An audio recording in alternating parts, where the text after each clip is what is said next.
स्वागत है आपका 4 टीवी न्यूज पर। मैं हूं आपके साथ जूही सिंह। रुक करते हैं बुलेटिन की ओर। कांग्रेस की पूर्व अध्यक्ष और इंडिया गठबंधन की चेयरपर्सन सोनिया गांधी ने राज्यसभा में मोदी सरकार पर जमकर निशाना साधा है, जिसमें सोनिया गांधी ने जल्द से जल्द जनगणना कराने की मांग उठाई। साथ ही उन्होंने कहा कि इसलिए भी जनगणना जरूरी है ताकि सभी पात्र व्यक्तियों को खाद्य सुरक्षा के तहत कानून के तहत लाभ मिल सके। बता दें कि सोनिया गांधी शून्यकाल के दौरान राज्यसभा में बोल रही थी और इस दौरान उन्होंने कहा कि खाद्य सुरक्षा कोई विशेषाधिकार नहीं बल्कि नागरिकों का मौलिक अधिकार है।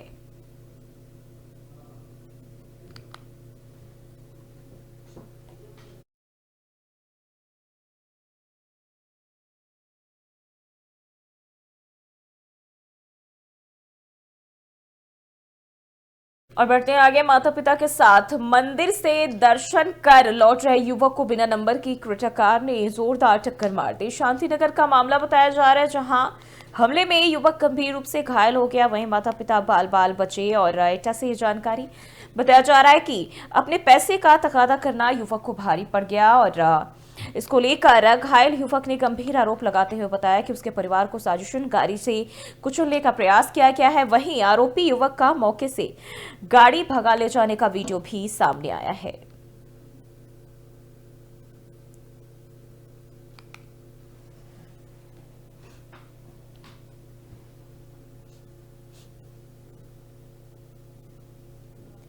और ऑल डेली वेंचर्स एसोसिएशन ने केंद्र शासित प्रदेश जम्मू कश्मीर के लिए सरताज अहमद शाह को अपना नया अध्यक्ष चुना है। अपने चुनाव के बाद मीडिया को अपने पहले संबोधन में शाह ने क्षेत्र में दिहाड़ी मजदूरों के कल्याण के लिए अपनी पूरी प्रतिबद्धता जताई। शाह ने प्रेस से बात करते हुए कहा कि मैं जम्मू कश्मीर में सभी दिहाड़ी मजदूरों के लाभ के लिए अथक प्रयास करूंगा। उनके अधिकारों को लंबे समय से नजरअंदाज किया गया है और मैं तब तक लड़ने का वादा करता हूं जब तक वह उन्हें मान्यता और लाभ नहीं मिल जाता जिसके वे वास्तव में हकदार हैं।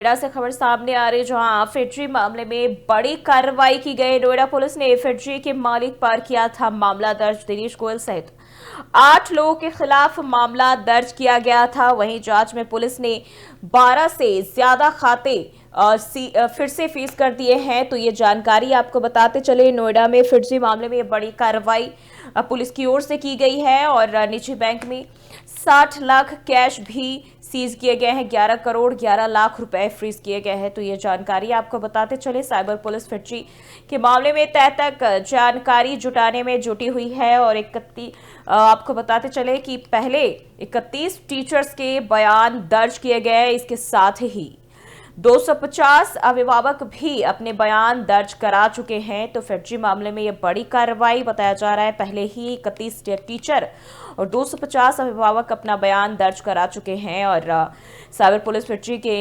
पूरे तह तक जाने की कोशिश में लगी हुई है। यही बताया जा रहा है निजी बैंक में 60 लाख 11 करोड़ के और 11 लाख रुपए भी जो है वो सीज किए गए हैं। तो ये जानकारी सामने आ रही फैक्ट्री को लेकर।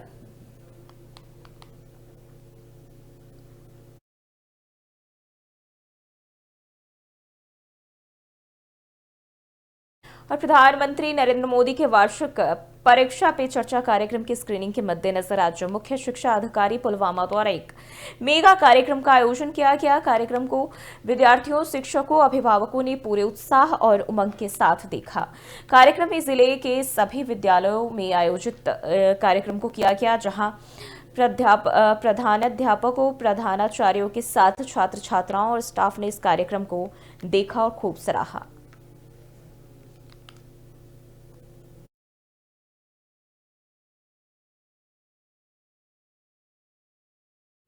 वहीं मोगा पुलिस की ओर से नशा तस्करों के खिलाफ शिकंजा कसता जा रहा है। गुप्त सूचना के आधार पर गांव बुगीपुरा लिंक रोड से 2 व्यक्तियों को 140 ग्राम हेरोइन के साथ गिरफ्तार किया गया है और इसमें से एक आरोपी जिला बरनाला का रहने वाला बताया जा रहा है और उनके ऊपर पहले से भी 4 मामले दर्ज है। वहीं दूसरा आरोपी मोगा का रहने वाला बताया जा रहा है। दोनों के ऊपर थाना मेहना में एनडीपीएस एक्ट के तहत मामले दर्ज है।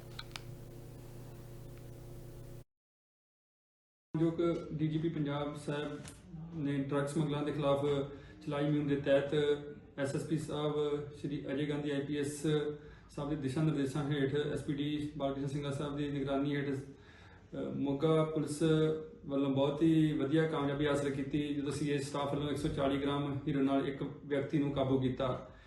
ये व्यक्ति हंसराज हंसा पुत्र गजन सिंह वासी भदौड़ जिला बरनाला का रहने वाला है।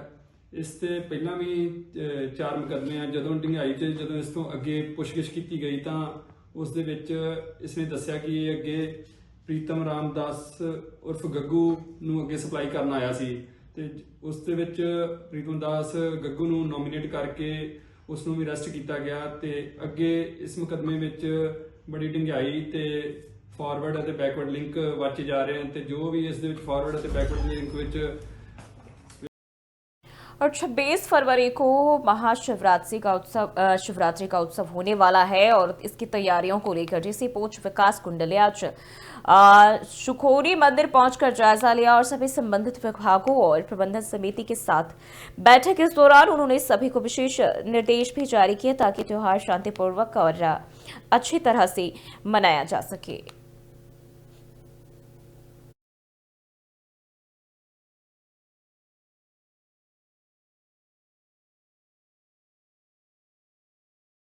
और नोएडा से खबर सामने आ रही है। थाना सेक्टर 142 पुलिस और शातिर बदमाशों के बीच 9 फरवरी को एक मुठभेड़ हुई जिसमें 2 बदमाश घायल हो गए और कुल 3 बदमाशों को गिरफ्तार किया गया है। जानकारी के अनुसार पुलिस टीम जैन पार्क के पास चेकिंग कर रही थी, तभी एक स्कूटी पर सवार 3 बदमाश आते हुए दिखाई दिए और पुलिस ने उन्हें रुकने का इशारा किया, लेकिन वे भागने लगे और पुलिस ने जब उनका पीछा किया तो बदमाशों ने पुलिस टीम पर फायरिंग शुरू कर दी। पुलिस ने जवाबी कार्रवाई, जबकि इस दौरान 2 बदमाश घायल हो गए। पुलिस इन बदमाशों को आपराधिक इतिहास खंगालने में जुटी हुई है।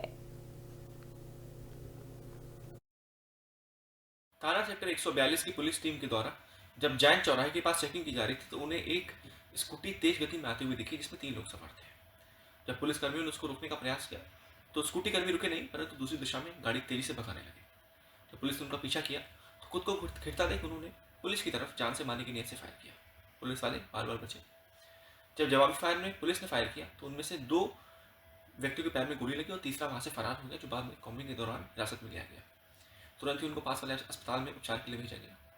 जब इसमें आगे तफ्तीश की गई तो मालूम चला कि इनके द्वारा जो स्कूटी चलाई जा रही थी वो चोरी की थी। इनके पास से कुछ अवैध तमंचे, कुछ जिंदा कारतूस, कुछ खोखा कारतूस बरामद भी हुए हैं।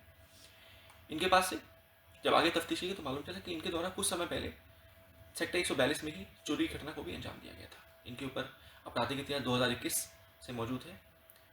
तीनों को न्यायिक हिरासत भेजा जा रहा है। अन्य विधिक कार्रवाई प्रचलित। थाना सेक्टर 142 की पुलिस टीम के द्वारा जब जैन चौराहे के पास शिक्षा विभाग गांधरबल ने सोमवार को boys higher secondary school Ganderbal के सभागार में प्रधानमंत्री नरेंद्र मोदी के परीक्षा पे चर्चा कार्यक्रम की लाइव स्ट्रीमिंग की सुविधा प्रदान की। कार्यक्रम में जिले भर के विभिन्न स्कूलों के विद्यार्थियों ने पूरे उत्साह के साथ हिस्सा लिया। गांधरबल के मुख्य शिक्षा अधिकारी यानी CEO अनिल कुमार भट्ट ने मीडिया से भी बातचीत की और बातचीत करते हुए कहा कि हमारे जिले में 23 स्कूलों में लाइव स्ट्रीमिंग आयोजित की गई थी और कार्यक्रम का मुख्य उद्देश्य छात्रों को परीक्षा के दौरान तनाव मुक्त और आत्मविश्वासी बने रहने में मदद करना है और इस पहल से छात्रों को सकारात्मक प्रतिक्रिया भी मिली है।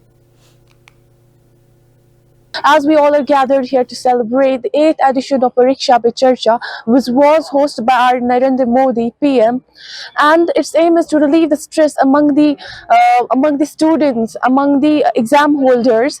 So we have to keep one thing in mind, that exams are the part of our journey, not destination. Pariksha Pe Charcha, it's a very good initiative taken by our Prime Minister Narendra Modi. It was first held in 2018. Now it has become an annual event. It's a very good because it helped many students to realize that failure is a part of success. It is not the opposite of success. क्योंकि बहुत से ऐसे students मैंने भी देखे हैं, मेरे साथ भी है, जो ऐसा समझते हैं कि जब भी उनकी जर्नी में फेलियर आता है, they just give up. बहुत थैंक यू कि आपने मेरा प्रश्न सुना, मेरे प्रश्न का आंसर भी दिया। ये परीक्षा पे चर्चा जो प्रोग्राम है ये 2018 में शुरू हुआ था। प्राइम मिनिस्टर नरेंद्र मोदी साहब जी ने शुरू किया था और आज 8th एडिशन था इसका। यहाँ पर लाइव स्ट्रीमिंग चल रही थी तो ये परीक्षा पे चर्चा का जो मेन जो फोकस है ये है बच्चों में जो एग्ज़ाम के दौरान स्ट्रेस होता है, उस स्ट्रेस को कम करने के लिए ये इंटरेक्टिव प्रोग्राम रखा जाता है। बच्चे भी इसमें इन्वॉल्व होते हैं, पेरेंट्स भी होते हैं, टीचर्स भी होते हैं। As we all are gathered here to celebrate और रैया से खबर सामने आ रही जहां नवनिर्मित पुलिस चौकी का उद्घाटन किया गया है और रैया के ककोर मुख्यालय में इस पुलिस चौकी का उद्घाटन किया गया है। पुलिस अधीक्षक अभिजीत आर शंकर ने उद्घाटन किया और हवन पूजन मंत्रोच्चारण के साथ उद्घाटन किया गया है। तो नवनिर्मित पुलिस चौकी का उद्घाटन हुआ और इस दौरान हवन पूजन और मंत्रोच्चारण भी किया गया। तो औरैया से ये जानकारी आ रही है सामने, जहां पुलिस चौकी का उद्घाटन किया गया है, पुलिस अधीक्षक ने किया है, अभिजीत आर शंकर ने उद्घाटन किया। पुलिस मुख्यालय में ककोर मुख्यालय में उद्घाटन किया गया है। आज दिनांक 10/2/2025 को जनपद औरैया के दिव्यापुर का ककोर चौकी को पुराना जगह से एक नया जगह पर शिफ्ट किया गया है। जो नया स्थान है ये बिल्कुल पुलिस अधीक्षक कार्यालय में एक कोने में एक बिल्डिंग था, उसमें शिफ्ट किया गया है। तो पब्लिक को आने जाने का सुविधाओं को कंसिडर करके और हमारा परिवेशों का दिक्कतें जो रहता था वो सब दूर करके ये बिल्डिंग में शिफ्ट किया गया। इस बिल्डिंग में पूरा सुविधा है, एक छोटा सा बैटरी टाइप का जगह भी है जिसमें से चौकी वालों को अगर रात में के कुछ चाय वाय पीना है तो वो भी हो जाएंगे, वालों भी पर्याप्त आएंगे, उनको भी पूरा सुविधा है, टॉयलेट और उनको बैठने का जगह भी पर्याप्त हो गया है। और वहीं सनातन को लेकर अपने बयानों से अक्सर विवादों में रहने वाले नेता प्रतिपक्ष राहुल गांधी की तरफ से दिए गए बयान, जिसमें उन्होंने कहा था कि मनुस्मृति बलात्कारियों को संरक्षण देती है, एक बार फिर से विवाद में आ गया है। प्रयागराज महाकुंभ में चल रही परम धर्म संसद में राजा सक्षम सिंह योगी ने सदन में नेता प्रतिपक्ष राहुल गांधी के मनुस्मृति पर दिए गए आपत्तिजनक बयान के खिलाफ निंदा प्रस्ताव रखा। इसका समर्थन करते हुए स्वामी अभिमुक्तेश्वरानंद ने कहा कि राहुल गांधी को 1 महीने का समय दिया जा रहा है, इस विषय पर जवाब नहीं देते तो उनकी मनुस्मृति के लिए अपमान करने के लिए हिंदू धर्म से बहिष्कृत किया जाएगा।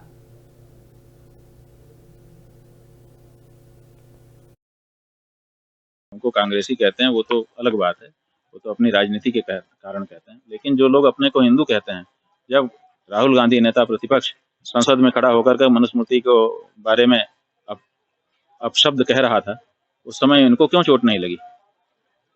इसका मतलब कि ये असली हिंदू है ही नहीं, हृदय हिंदू का नहीं है, केवल चोला हिंदू का है। अगर हिंदू का हृदय होता तो जैसे हम लोगों को ठोकर लगी, हमारे धर्म सदन में जो धर्मांसद सम्मिलित हैं उनको चोट लगी, वैसे ही उनको भी तो चोट लगती है। वो तो उसी सदन में बैठे हुए थे, जिनको देख करके वो बोल रहा है कि तुम्हारी किताब में ये लिखा है, और फिर मनुस्मृति का नाम लेता है। तो तुम्हारी किताब किसके लिए कह रहा था? उन्हीं लोगों के लिए जो डिंडोरा पीटते हैं कि हम हिंदू हैं। लेकिन उन्होंने क्या किया, अभी तक तो उसका वीडियो वायरल नहीं है। वहीं पे बैठा देते कि तुमने मनुस्मृति के खिलाफ क्यों बोला। तो आप तो मनुस्मृति के खिलाफ कोई बोलता है तो आपको कोई चोट नहीं लगती है, कैसे हिंदू हो आप? उनको कांग्रेसी कहते हैं वो तो अलग बात है, वो तो अपनी राजनीति के कारण कहते हैं। लेकिन जो लोग अपने को हिंदू कहते हैं, जब राहुल गांधी नेता प्रतिपक्ष संसद में खड़ा होकर के मनुस्मृति को बारे में अपशब्द कह रहा था, उस समय इनको क्यों चोट नहीं लगी? इसका मतलब कि ये असली हिंदू है ही नहीं, हृदय हिंदू का नहीं है, केवल चोला हिंदू का है। अगर हिंदू का हृदय होता तो जैसे हम लोगों को ठोकर लगी, हमारे धर्म सदन में जो धर्मांसद सम्मिलित हैं उनको चोट लगी, वैसे ही उनको भी तो चोट लगती है। वो तो उसी सदन में बैठे। बांदा में किसानों ने बिजली, पानी और आवारा जानवरों की समस्या से परेशान होकर जिलाधिकारी से शिकायत की है।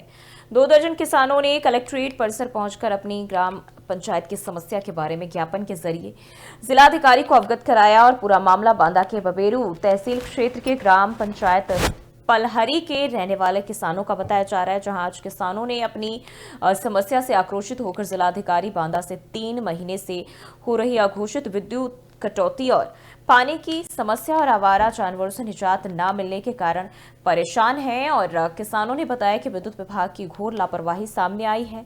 यूपी सरकार के विद्युत रोस्टर पर विद्युत न देकर सरकार के मंसूबों पर पानी फेरने का विभाग काम कर रहा है और सिर्फ 10 घंटे ही बिजली किसानों को मिल पा रहा है, जिसको लेकर किसानों ने बताया कि रबी की फसल के लिए सिंचाई की व्यवस्था भी नहीं कर पा रहे हैं किसान, और जो फसल जमी है उसे आवारा जानवर सफाचट कर रहे हैं। समस्या बड़ी गंभीर है, दयनीय है। बबीरू तहसील के अंतर्गत ग्राम पंचायत पलहरी में शाम 7 बजे से सुबह 9 बजे तक एक तो पूरे गांव में अंधेरा रहता है, विद्युत आपूर्ति नहीं दी जाती है। दूसरी एक समस्या अन्ना जानवरों की है, जो मुख्य विकास अधिकारी के संरक्षण में पूरे जनपद में सैकड़ों के तादाद में बबीरू ब्लॉक में जानवर घूम रहे हैं। हम लोग 6 महीने से लगातार आवाज़ उठा रहे हैं, उस पर कोई ध्यान नहीं दिया गया। समस्याएं चल रही हैं। 3 महीने से लगातार हम लोगों के पास 10 घंटे बिजली पर्याप्त मिलती है। 10 घंटे के बाद कोई रात भर बिजली नहीं रहती हमारे यहाँ, तो हम लोग बहुत परेशान हैं बिजली से।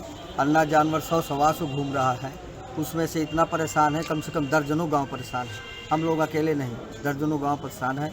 उसको समस्या को लेकर के आए हैं कि हमारी समस्या का समाधान हो सके। अगर यदि हमारी समस्या का समाधान नहीं हो रहा है तो हम अपने ही गांव में पटेल तिराहा पे धरना प्रदर्शन करने के लिए बाध्य होंगे। समस्या बड़ी गंभीर है, दयनीय है।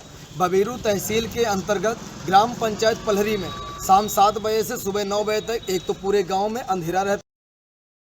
और बढ़ते आगे, प्रयागराज से खबर सामने आ रही सूत्रों के हवाले से यह जानकारी ममता कुलकर्णी ने महामंडलेश्वर की पदवी छोड़ दी है। पदवी मिलने और पट्टाभिषेक के 18वें दिन इस्तीफा दे दिया है। अभिमुक्तेश्वरानंद सरस्वती और प्रमुख हिमांगी सखी को इसके लिए जिम्मेदार ठहराया है।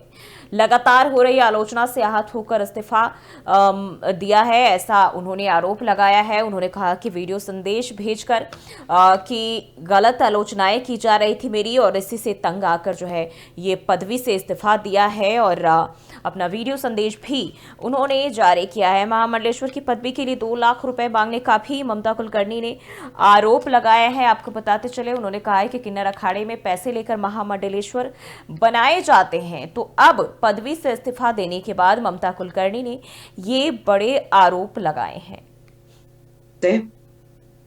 मैं महामंडलेश्वर यमाई ममता नंदगिरी, मैं इस पोस्ट से मैं इस्तीफा दे रही हूं। आज किन्नर अखाड़े या दोनों अखाड़ों में बीच में जो मुझे लेके महामंडलेश्वर की उपाधि घोषित करने के बीच में जो प्रॉब्लम्स हो रही है, मैं एक साध्वी थी 25 साल से, और मैं साध्वी ही रहूंगी। ये महामंडलेश्वर की जो मुझे एक सम्मान मुझे दिया गया था, तो वो एक प्रकार का वो सम्मान होता है जिसने 25 साल स्विमिंग किया हो, उसको महामंडलेश्वर ये कह। सीताराम, मैं ऋषि हरिदास संस्थापक किन्नर अखाड़ा। मुझे अभी अभी विदित हुआ कि ममता कुलकर्णी जी ने जो है इस बात को स्वीकार कर लिया, और स्वीकार करके उन्होंने आचार्य महामंडलेश्वर का पद जो है स्वयं त्याग दिया। इसके लिए मैं कहूँगा कि देर आए दुरुस्त आए। क्योंकि धर्म के बारे में यदि आपको जानकारी नहीं हो तो कम से कम इस प्रकार के काम नहीं करना चाहिए। अब जो भी हुआ, जो भी घटनाक्रम हुआ, उसके पीछे जो है धर्म की कहीं न कहीं बहुत क्षति तो हुई है, लेकिन उस क्षति से उबर पाना बहुत मुश्किल तो है, लेकिन कम से कम सनातन धर्म।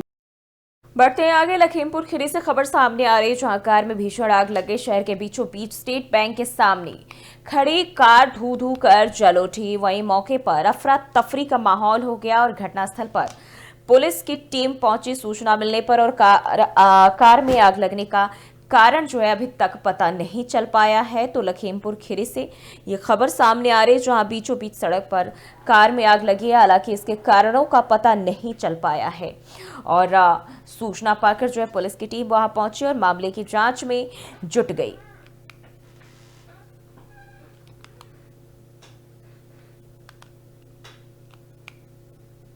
बढ़ते आगे, संभल से खबर सामने आ रही, जहां अधिवक्ता पर मुकदमा के मामले पर कोतवाली का घेराव किया गया। अधिवक्ताओं ने कोतवाली पहुंचकर प्रदर्शन किया है। अधिवक्ता कोतवाली में धरना प्रदर्शन पर बैठे नजर आए। तो ये जानकारी संभल के चंदौसी कोतवाली का बताया जा रहा है, जहां अधिवक्ताओं ने घेराव कर धरना प्रदर्शन किया और अधिवक्ता पर हुए मुकदमे में फंसाने का आरोप लगाया है। दरअसल नगर पालिका में सड़क किनारे नाले की खुदाई को लेकर नगर पालिका कार्य की ठेकेदार के द्वारा अधिवक्ता से कहा सुनी हुई और इसमें एसडीएम चंदौसी के आदेश पर अधिवक्ता पर मुकदमा भी दर्ज किया गया, जिसे अधिवक्ताओं ने चंदौसी कोतवाली में बड़ी तादाद में यहां पहुंचे और कोतवाली का घेराव प्रदर्शन करते हुए नजर आए और इसको लेकर पुलिस के द्वारा सुरक्षा व्यवस्था के मद्देनजर समझाने का भी प्रयास किया गया और प्रशासन की ओर से गुणवत्तापूर्ण तरीके से मुकदमे में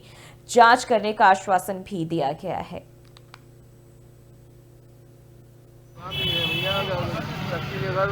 नाली खुदाई चल रही है, वहाँ पर ऐसे सब गलियाँ बंद कर दी गई है।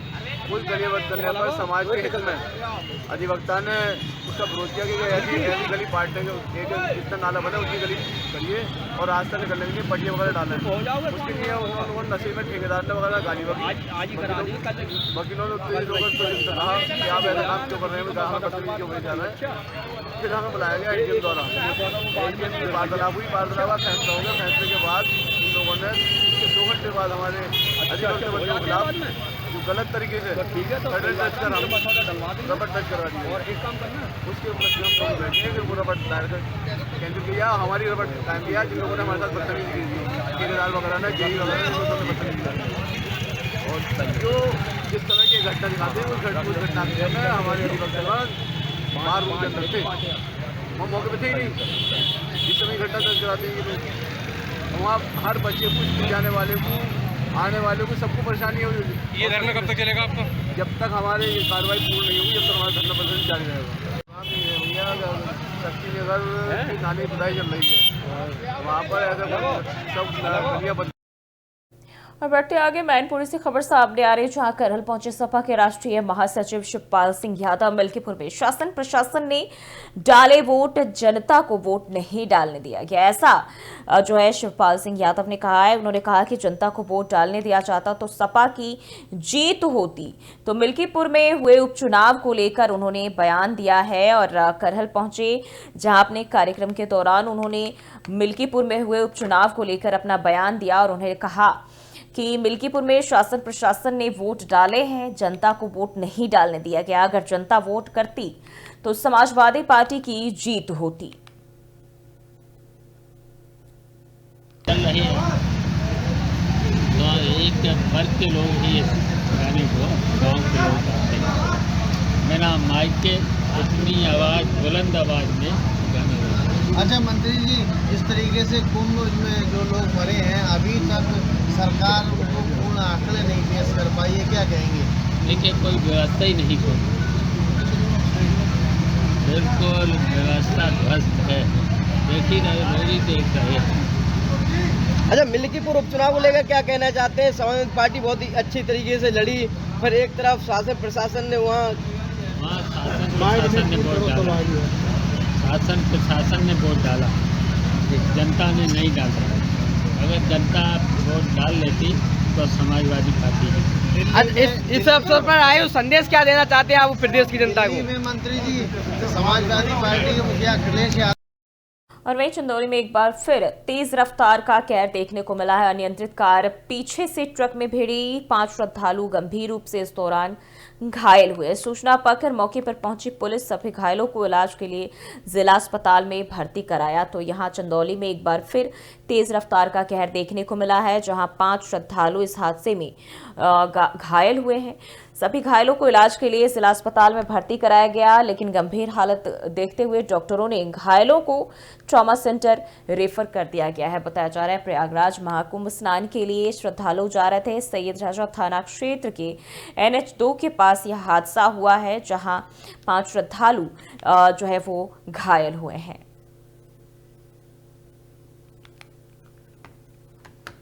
आसपास 5 यात्री आए थे एक्सीडेंटल, उनको हेड इंजरी था, चेस्ट ट्रामा था। उनको हम लोग प्राथमिक इलाज करके उनको BHU हमने ट्रामा सेंटर रेफर कर दिया। लगभग कितने घायल हैं? 5 लोग थे, अब 5 को ही रेफर किया गया है। आसपास 5 यात्री आए थे एक्सीडेंटल, उनको हेड इंजरी था, चेस्ट ट्रामा था। उनको हम लोग प्राथमिक इलाज कर। और उत्तर प्रदेश की योगी सरकार के इन्वेस्टर समिट का बुंदेलखंड के चित्रकूट में असर दिखाई देने लगा है। भारत सरकार की THDC इंडिया लिमिटेड और उत्तर प्रदेश सरकार की यूपी नेडा का संयुक्त उपक्रम टुस्को लिमिटेड द्वारा चित्रकूट के मऊ में 4,700 करोड़ की लागत से लगाए जा रहे 800 megawatt ultra mega solar power park परियोजना का सोमवार को विधायक अविनाश चंद्र द्विवेदी और जिलाधिकारी शिवशरण अप्पा द्वारा भूमि पूजन किया गया। इस मौके पर विधायक अविनाश चंद्र द्विवेदी ने कहा कि टिस्को द्वारा सोलर पार्क का निर्माण करने के लिए क्षेत्र के 15 गांव में 3,600 एकड़ जमीन चिन्हित की गई है, जिसमें से 3,271 एकड़ भूमि का अनुबंध किया गया है। बाकी अन्य भूमि का अनुबंध की कार्रवाई भी प्रगति पर है।